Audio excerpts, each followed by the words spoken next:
Nifty market analysis কৰোঁ। প্ৰথমে আমি ডাটা চাওঁ। ডাটা যদি চাওঁ 25,100ত অলৰেডি এটা ছাপৰ্ট আছে, কাৰণ পুট চেলাৰ আহি গ'ল।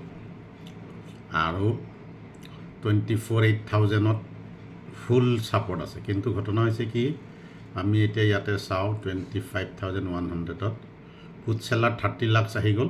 এই যাওক 30 লাখ মানে নতুনকৈ এড হৈছে, আৰু কল চেলাৰ মাত্ৰ 8 লাখ। বাকী আমি এতিয়া এইটো হ'ল OI চেঞ্জ, অ'পেন ইণ্টাৰেষ্ট চাই লওঁ। অ'পেন ইণ্টাৰেষ্ট চাই লওক, এই চাওক কল চেলাৰ 14 কৰোৰ আৰু পুট চেলাৰ 15.8 কৰোৰ। গতিকে এতিয়ালৈকে 25,100টো ছাপৰ্ট লৈ আছে। বাকী আকৌ FI ডাটাটো চাই লওঁ।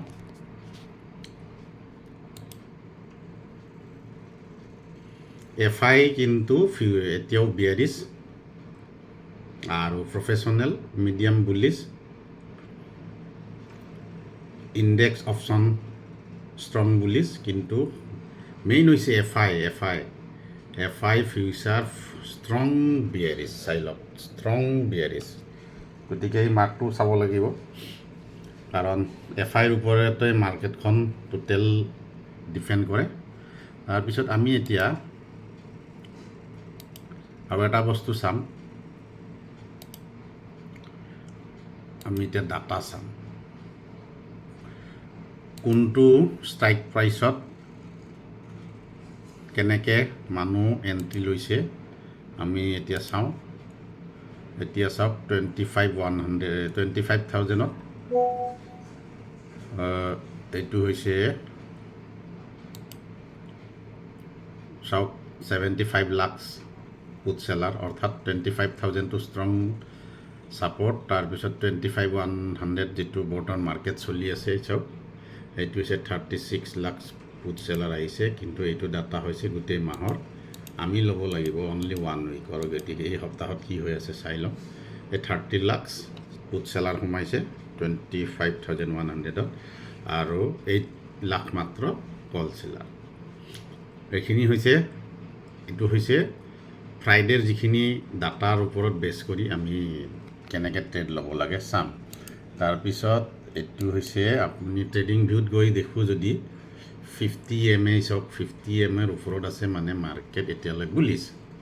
আৰু ইয়াত ছাপৰ্ট হৈ আছে চাওক 24,700, 800ত এটা ছাপৰ্ট লৈ আছে। ইয়াতে ইয়াৰ পৰা মাৰ্কেটটো আপ লৈছিল, আৰু 25,000 এইটো যদি আমি অলপ বেক টেষ্ট কৰি চাওঁ, 25,200ত এটা ডাঙৰ ৰেজিষ্টেঞ্চ আছে। এতিয়া কথা হ'ল কি, মেইন ফেক্টৰ হৈছে এতিয়া বৰ্তমান যিটো ইৰাণ আৰু ইজৰাইলৰ যুদ্ধ।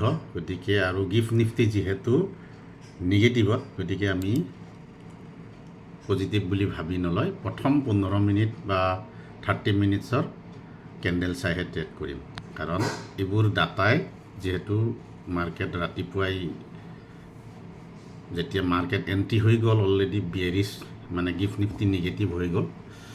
গতিকে মাৰ্কেট অলপ 15 মিনিট বা হাফ এন আৱাৰ আমাৰ কেণ্ডেল চাইহে ট্ৰেড কৰিম। আৰু আমাৰ মাৰ্কখিনিতো মই কৈয়ে দিলোঁ, 25,008 যিটো এটা ডাঙৰ ছাপৰ্ট আছে। আৰু যদি 25,100 ক্ৰছ কৰে তেতিয়াহ'লে 200ত গৈ কিন্তু সি আকৌ বেক মাৰিব। গতিকে সেইখিনি ডাটা লৈ কাম কৰিলে হ'ল।